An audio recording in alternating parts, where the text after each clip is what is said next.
High all government job aspirants, আপনাদের সবাইকে স্বাগত আমার ইউটিউব চ্যানেলে general studies for government jobs. আজ একটা নতুন রিক্রুটমেন্ট বেরিয়েছে সেন্ট্রাল গভর্নমেন্টের, সেই বিষয়ে আমি পুরো অফিসিয়াল নোটিফিকেশনে ফুল ডেসক্রিপশন দেবো। ঠিক আছে, পোস্টটা হচ্ছে central industrial security force CISF. ঠিক আছে, রিক্রুটমেন্ট ফর ফায়ার কেটের জন্য সিআইএসএফ রিক্রুটমেন্ট বার করেছে। ঠিক আছে, এটা সেন্ট্রাল গভর্নমেন্টের জব। এটার অনলাইন অ্যাপ্লিকেশান স্টার্ট হয়েছে 11 ডিসেম্বর এবং অনলাইন ফর্ম ফিল আপ শেষ হবে 11 জানুয়ারি 2018। ঠিক আছে, এখানে ডেসক্রিপশনে দিয়ে দিয়েছে, অফিসিয়াল নোটিফিকেশানটাও আমি এই ভিডিও ডেসক্রিপশনে দিয়ে দেবো, সেটা তোমরা ডাউনলোড করে দেখে নেবে। ঠিক আছে, এরপর বলছে এর online application only for mail, only male candidate apply করতে পারবে, এই এখানে দেওয়া আছে অনলি মেল ক্যান্ডিডেট। ঠিক আছে, এরপর দিয়েছে স্যালারি। ঠিক আছে, স্যালারি হবে পে ম্যাট্রিক্স লেভেলের 21,700 থেকে 69,100 টাকা পর্যন্ত। ঠিক আছে, এবং গ্রেড পে হবে 5,200 থেকে 20,200 এবং গ্রেড পে 2,000। ঠিক আছে, এখান পর্যন্ত সবাই বুঝলে। এরপর হচ্ছে এবং আপনি new restriction representation contribution pension scheme, আপনি পেনশন স্কিমেরও পাবেন। ঠিক আছে, এরপর অনলাইন অ্যাপ্লিকেশনের সাইট হচ্ছে এটা আমি ভিডিও ডেসক্রিপশনে দিয়ে দেবো যারা অ্যাপ্লাই করবেন। ঠিক আছে, নেক্সট হচ্ছে ফার্স্ট যেটা এক্সাম হবে, প্রথমে ফিজিক্যাল স্ট্যান্ডার্ড টেস্ট হবে। ঠিক আছে, অথবা ফিজিক্যাল এফিসিয়েন্সি টেস্ট, তারপর ডকুমেন্ট ভেরিফিকেশন, তারপর ওইখানে যারা অ্যাপ্লাই পাস করবে তারপর রিটেন এক্সাম হবে, তারপর মেডিকেল এক্সাম, তারপরে বাকি প্রসেসটা হবে। ঠিক আছে, প্রথম ফিজিক্যাল টেস্ট হবে, তারপর ডকুমেন্ট ভেরিফিকেশন, তারপর এক্সাম, তারপরে মেডিকেল টেস্ট বার করবে। ঠিক আছে, নেক্সট হচ্ছে এই অফিসে তোমরা সবাই পড়ে নিয়ে এটা দিয়ে দিচ্ছি। ঠিক আছে, এখানে দেখতে পাচ্ছ যে state or category wise vacancy fill up করা হচ্ছে। ঠিক আছে, প্রত্যেক স্টেটের বিভিন্ন রকমের ভ্যাকেন্সি বেরিয়েছে। ঠিক আছে, যেমন অন্ধ্রপ্রদেশ, অরুণাচল প্রদেশ, বিহার, চণ্ডীগড়, এরপরে দেখতে হবে মানে প্রত্যেকটা স্টেটেই প্রায় বেরিয়েছে। ঠিক আছে, দাদরা নগর হাভেলি, দমন দিউ, ঠিক আছে, দিল্লি, গোয়া, কর্ণাটকা, মধ্যপ্রদেশ এক্সেট্রা।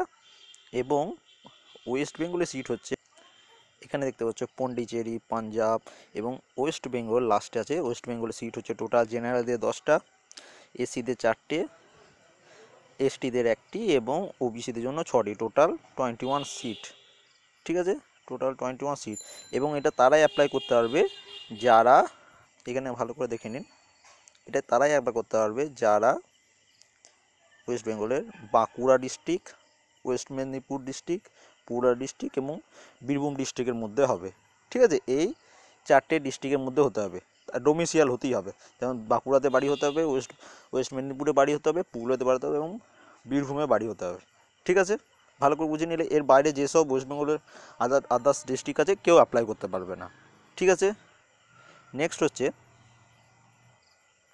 এর অফিসিয়াল নোটিফিকেশন, আমি ডেসক্রিপশনে দিয়ে দেবো, বারবার বলছি তোমরা দেখে নিও। ঠিক আছে, এবার এখানে দেখে নিন একবার।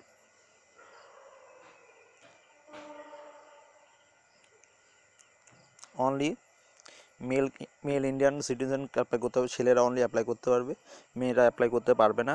ঠিক আছে, পোস্ট হচ্ছে কনস্টেবল অথবা ট্রেসম্যান সার্ভিস। ঠিক আছে, এইসব পোস্টের জন্য অ্যাপ্লাই হবে, কনস্টেবল অথবা ফায়ারম্যান। ঠিক আছে, নেক্সট হচ্ছে আপনাকে ডোমিসিয়াল সার্টিফিকেট লাগবে যে আপনি এই ডিস্ট্রিক্টের ভোটার কি না। ঠিক আছে, নেক্সট এখানে দেখতে পাচ্ছেন যে candidate selected for the appointment are liable to serve anywhere in India. ঠিক আছে, এবং post are temporary in nature but likely become, প্রথম আপনাকে টেম্পোরারি হিসাবে নেবে এবং পরে আপনাকে পার্মানেন্ট করে দেবে। ঠিক আছে, নেক্সট হচ্ছে এলিজিবল ক্রাইটেরিয়া, কী কী এডুকেশন কোয়ালিফিকেশান চাই। ঠিক আছে, এডুকেশন কোয়ালিফিকেশান কী কী চাই এখানে দেখতে পাচ্ছেন। মেল ক্যান্ডিডেট হতে হবে 1 নম্বর, এডুকেশন কোয়ালিফিকেশান হচ্ছে 12 পাস হতে হবে উইথ সায়েন্স সাবজেক্ট। ঠিক আছে, or equivalent qualification from a recognised board or university. ঠিক আছে, আর মানে সায়েন্স সাবজেক্ট হতে হবে অথবা ইকুইভ্যালেন্ট 12 পাসের, মানে অন্য আর্টসের ছেলেরা আই থিঙ্ক অ্যাপ্লাই করতে পারবে, ঠিক আছে, 12 পাস হতেই হবে। এবং এখানে লিখে আর্টসের ছেলেরা না অ্যাপ্লাই করতে পারে, কারণ এখানে দেখুন এখানে লেখা আছে 12 class pass with science subject for under centre, মানে যারা একমাত্র সায়েন্স নিয়ে পড়েছে তারাই অ্যাপ্লাই করতে পারবে, ঠিক আছে। এবং এজ লিমিট দিয়ে দিয়েছে 18 থেকে 30 বছরের মধ্যে হতে হবে, এবং আপনার এজ 12/1/1995 থেকে 11/1/2000 মধ্যে হতে হবে, ঠিক আছে। এখানে এসসিদের জন্য 5 বছর ছাড়, এসটিদের জন্য 3 বছর ছাড়, এই ওবিসিদের জন্য 3 বছর ছাড়, এবং এসসি/এসটিদের জন্য 5 বছর ছাড়, এবং আদার্স যেসব আছে এক্স সার্ভিসম্যান এবং আরও যেসব আছে সবার জন্য ছাড় আছে, ঠিক আছে, 5 বছর 4 বছর করে, ঠিক আছে। নেক্সট হচ্ছে ডিসকোয়ালিফিকেশন। আপনি কি কি করলে ডিসকোয়ালিফিকেশন হয়ে যেতে পারেন, ঠিক আছে। এখানে লিখে দেন no person who are enter into the contract or marriage, যে আপনি যদি বিবাহিত হন তাহলে আপনি কোনোভাবেই অ্যাপ্লাই করতে পারবেন না, এটা হচ্ছে মেন ফ্যাক্ট, ঠিক আছে। এবার এখানে দেখুন process of certification and formation কী বলেছে এখানে, আপনাকে যারা যেসব এসসি এসটি তাদের নিজস্ব সার্টিফিকেট থাকতে হবে, ওবিসি সেন্ট্রাল সার্টিফিকেট থাকতে হবে, ঠিক আছে। এখানে ডোমিসিয়াল সার্টিফিকেট থাকতে হবে, এবং কাস্টে যেসব সার্টিফিকেট লাগে সেই সবগুলি লাগবে, এক্সট্রা কোনো কিছু লাগবে না, ঠিক আছে। এবার এখানে দেখুন এর লাস্টের নোটটা দেখে নিন, candidate are want that they are permanently debarred from examination in case they fundamental claim SC ST, ঠিক আছে, বুঝলেন। নেক্সট হচ্ছে হাউ টু অ্যাপ্লাই, কীভাবে অ্যাপ্লাই করবেন। এখানে আপনার অনলাইন অ্যাড্রেস দিয়ে দিয়েছে, এটা আমি ভিডিও ডিটেলসও দিয়ে দেবো অনলাইন অ্যাপ্লিকেশন, এবং কেউ যদি কীভাবে অ্যাপ্লাই করতে বুঝতে না পারেন আপনি কমেন্ট করবেন, আমি নেক্সট একটা ভিডিও বানিয়ে দেবো কী করে অ্যাপ্লাই করা যায়, ঠিক আছে। আপনি যেসব জোন থেকে হবে, যেমন ওয়েস্ট বেঙ্গল জোন থেকে যারা হবে তারা এইসব name of the CISF zone, ঠিক আছে, এইসব জোনের নাম ওখানে লাগবে, ঠিক আছে। হেডকোয়ার্টার কলকাতা, এই দেখুন হেডকোয়ার্টার কলকাতা, ঠিক আছে। এইখানে আর একটা দেখে নিন, ক্লোজিং ডেট ফর্ম ফিল আপের লাস্ট ডেট হচ্ছে 11 জানুয়ারি 2018 বিকেল 5টা, ঠিক আছে। এরপর দেখুন এগুলো সব ডিক্লারেশন ফর্ম, ঠিক আছে। নেক্সট হচ্ছে যারা জেনারেল এবং ওবিসি ক্যাটাগরি তাদেরকে 100 টাকা ফর্ম ফিল আপের জন্য দিতে হবে, এবং এটা আপনি অফলাইন অনলাইন দুটোভাবেই দিতে পারেন, ঠিক আছে। Through SBI challan offline payment করতে হবে, ঠিক আছে, এবং যারা অনলাইন তার নেট ব্যাঙ্কিং অথবা ক্রেডিট অর ডেবিট কার্ড দিয়ে পেমেন্ট করতে পারেন, ঠিক আছে।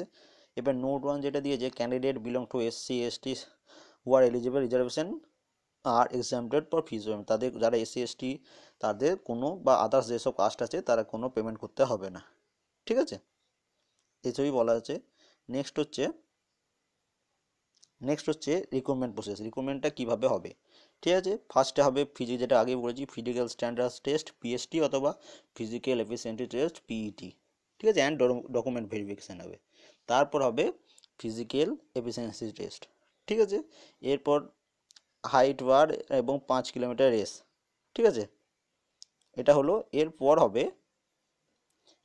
হবে রিটেন এক্সাম, ঠিক আছে। যারা পিএসটি এবং অথবা পিএটি ক্লিয়ার করবে এবং ডকুমেন্ট ভেরিফিকেশন হয়ে যাবে তারপর এক্সামিনেশান, এখানে যারা ক্লিয়ার হবে অফলাইন এক্সাম হবে ওএমআর সিটে, ঠিক আছে।